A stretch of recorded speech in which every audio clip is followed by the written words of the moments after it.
ఓం గంగణపతే నమ ఐం సరస్వత్యే నమ గాయత్రీ పరంబికాయ నమ ఓం దుర్గాయ నమ క్రీం క్రీం మహాకాళికాయ నమ ఓం నమ శివాయ శివాయ గురువే నమ ద్రాం దత్తాత్రేయాయ నమ క్లీం కృష్ణాయ గోవిందాయ గోపీచంద్రవల్లభాయ శ్రీకృష్ణ పరబ్రహ్మణే పరంజ్యోతిషే నమ శ్రీరామ జయ జయ రామ రామ ద్రాం దత్తాత్రేయాయ నమ యా దేవీ సర్వభూతేషు మాతృరూపేణ సంస్థితా నమస్తస్యై నమస్తస్యై నమస్తస్యై నమో నమః జగమాత్రే మాతృభ్యో పితృభ్యో ఋషిభ్యో గురుభ్యో నమో నమః శ్రీమాత్రే నమః.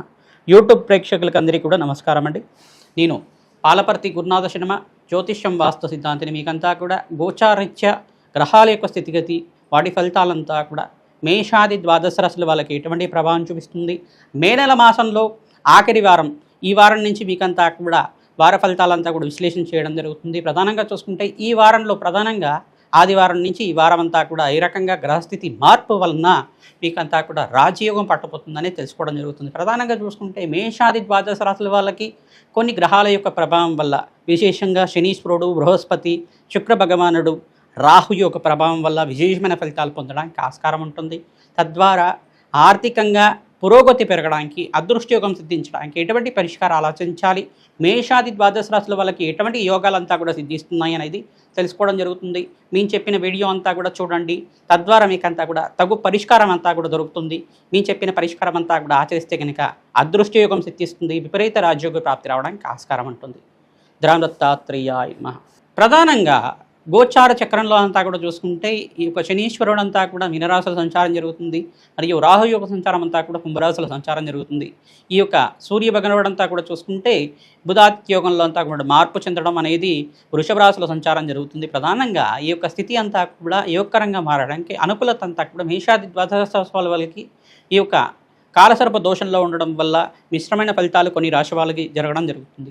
మరియు శుక్రుడు, బృహస్పతి కలయిక అంతా కూడా మిథున రాశిలో సంచారం చేయడం, కేతు యొక్క సంచారం అంతా కూడా చూసుకుంటే ఈ యొక్క సింహరాశిలో సంచారం జరుగుతుంది. చంద్రభగవానుడు ప్రతి 2 రోజులకు ఒకసారి మారుతుంటారు. కావున గ్రహస్థితి అంతా కూడా మెరుగుపడడానికి చంద్రుడు, బృహస్పతి కలయిక జరిగినప్పుడు మీకంతా కూడా యోగకరంగా ఉండడానికి ఆస్కారం ఉంటుంది.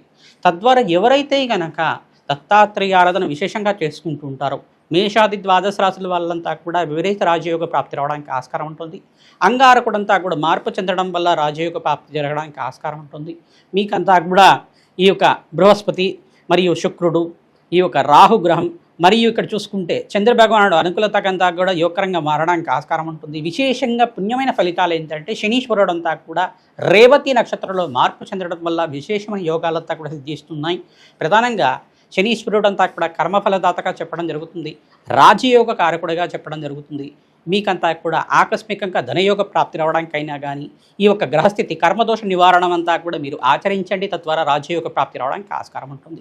ప్రధానంగా దూర ప్రయాణాలు చేయడం వల్ల లాభాలు సిద్ధించడానికి కానీ, ధనధాన్యాది సమృద్ధి కోసం మీరంతా కూడా నూతన వ్యాపారంలో పెట్టుబడి పెట్టుకోవడం వల్ల లాభాలు గణించడం కానీ, స్థానచలనం జరగడం కానీ, ఉద్యోగంలో మార్పు చెందడం వల్ల నూతన ఉద్యోగాలంతా కూడా సిద్ధించడం కానీ జరుగుతూ ఉంటాయి. ప్రధానంగా ఈ గ్రహస్థితి అంతా కూడా మేషాది ద్వాదశ రాశుల వాళ్ళకు ఉంది. కావున మేము చెప్పిన పరిష్కారం అంతా కూడా ఆచరించండి. తద్వారా రాజయోగ ప్రాప్తి రావడానికి ఆస్కారం ఉంటుంది. కన్యా రాశి జాతకులకి మే నెల మాసం ఈ వార ఫలితాల్లో భాగంగా ఆఖరి వార ఫలితాలంతా కూడా మే నెల మాసంలో కన్యారాశి జాతకులకి అదృష్టయోగం సిద్ధించడానికి ఏ గ్రహాలంతా కూడా అనుకూలత ఉంది అని తెలుసుకోవడం జరుగుతుంది. విశేషంగా మీకంతా కూడా స్వల్పంగా మిశ్రమైన ఫలితాలు ఇచ్చే గ్రహం ఏంటిదంటే శని భగవానుడు యొక్క దృష్టి అంతా కూడా రాశి మీద పడుతుంది. సప్తమ స్థాన దృష్టి అనేది స్వల్పంగా మిశ్రమైన ఫలితాలు ఇవ్వడం కానీ, స్వల్పంగా ఇంత శ్రమించడం కానీ, అనుకూల స్థాయిలో మీకు ఆర్థికంగా లాభం లేకుండా ఉండడం కానీ జరుగుతూ ఉంటుంది. ఇటువంటి దోష నివారణార్థం ప్రతినిత్యం కూడా వెంకటేశ్వర స్వామి వారి ఆరాధన చేసుకోవడం వల్ల, వెంకటేశ్వర స్వామి వారికి ప్రతినిత్యం కూడా తులసి మాలను సమర్పించడం మాత్రం చేత కర్మదోష నివారణ అవ్వడానికి ఆస్కారం ఉంటుంది. శని భగవానుడికి తైలాభిషేకం చేయించడం, తెల్లలు దానం చేసుకోవడం వల్ల అదృష్టయోగం పట్టడానికి ఆస్కారం ఉంటుంది. ప్రధానంగా సప్తమాధిపతి బృహస్పతి కావున బృహస్పతి శుక్రుడు యొక్క కలయిక జరిగింది. కావున మిథున రాశిలో అంతా కూడా అఖండ లాభాలు గణించడానికి మీకంతా కూడా అదృష్టయోగం పట్టబోతుందని చెప్పడానికి ఆస్కారం ఉంటుంది. ప్రతినిత్యం కూడా మహాలక్ష్మీదేవి ఆరాధన చేసుకోవడం, శ్రీసూక్త పారాయణం అంతా కూడా మీ యొక్క వ్యాపార స్థలంలో కానీ, కార్యాలయంలో కానీ ఆచరించడం వల్ల మీకంతా కూడా వేద బ్రాహ్మణంతో పారాయణం చేయించడం వల్ల అదృష్టయోగం సిద్ధించడానికి ఆస్కారం ఉంటుంది. విశేషమైన హోమాలంతా కూడా ఆచరించాలి. ప్రధానంగా బగలామకి శాంతి హోమాది కార్యక్రమాలు ఆచరించుకోవడం, మహాలక్ష్మీదేవి ఆరాధన, ప్రధానంగా కమలాత్మికాదేవి మూలమంత్ర సహితంగా జపము హోమాది కార్యక్రమాలు ఆచరించడం వాళ్ళకి అఖండమైన ఐశ్వర్యాలు, సంపద అంతా కూడా సిద్ధించడానికి ఆస్కారం ఉంటుంది. మీకంతా కూడా అఖండమైన ఐశ్వర్యం సంపద అంతా కూడా సిద్ధించడానికి ఆస్కారం ఉంటుంది. ప్రతినిత్యం కూడా ధనధాన్యాది సమృద్ధి పెరగడానికి మహాలక్ష్మీదేవి అనుగ్రహం కోసం కనకదార స్తోత్రాన్ని పఠించండి. మహాలక్ష్మీదేవి సహస్రనామాన్ని చేసుకోవడం వల్ల అఖండమైన ఐశ్వర్య సంపద అంతా కూడా సిద్ధించడానికి ఆస్కారం ఉంటుంది. వారాంతంలో మంచి శుభవార్త వింటారు. ప్రధానంగా శనీశ్వరుడికి, రాహుగ్రహానికి, బుధ భగవానుడికి, శుక్రుడికి, అంగారకుడికి జపము దానాది కార్యక్రమాలు ఆచరించిన వాళ్ళకి, ప్రధానంగా కన్యారాశి జాతకులకంతా కూడా మీకంతా కూడా రాబోయే మాసంలో మీకంతా కూడా బృహస్పతి ఉచ్చస్థానంలో మార్పు వలన మీకంతా కూడా అదృశ్యయోగం సిద్ధించడానికి ఆస్కారం ఉంటుంది. ఈ వారంలో విశేషంగా మంచి శుభవార్త వినడానికి ఆస్కారం ఉంటుంది.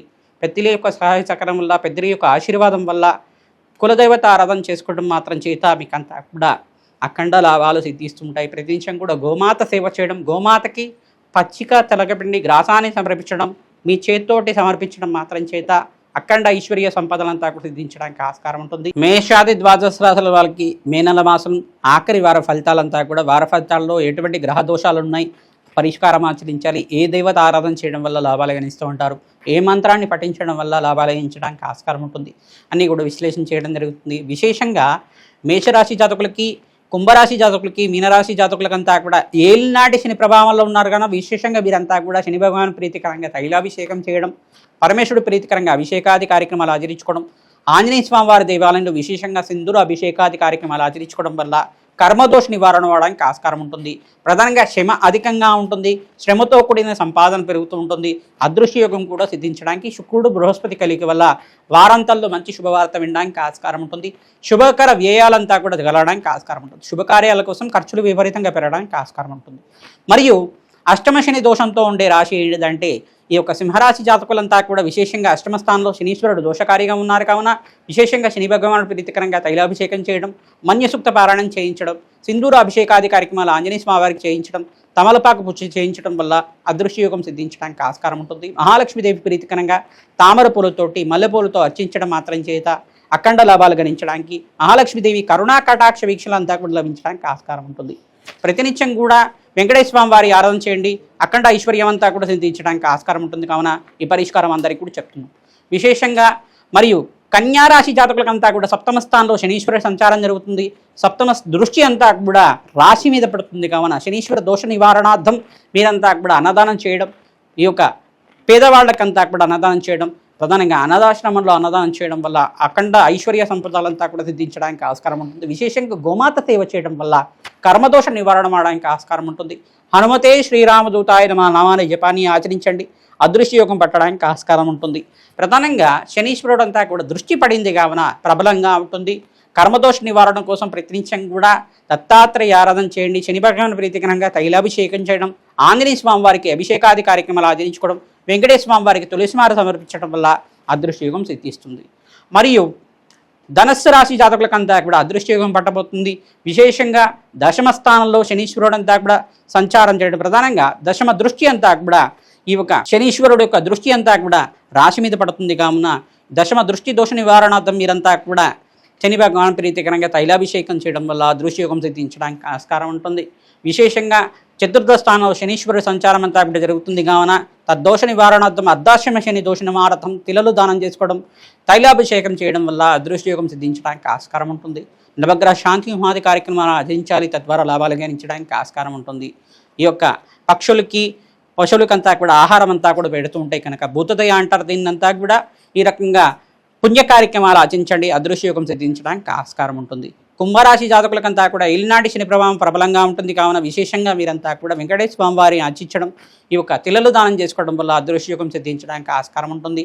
శనివారం శనిహోరలో అంతా కూడా నల్లను దానం చేసుకోవడం, తెల్ల గుమ్మడికాయనంతా కూడా దానం చేసుకోవడం వల్ల అఖండమైన ఐశ్వర్య సంపదలంతా కూడా సిద్ధించడానికి, కర్మదోష నివారణ అవ్వడానికి ఆస్కారం ఉంటుంది. హనుమతే శ్రీరామదూతాయ నమః.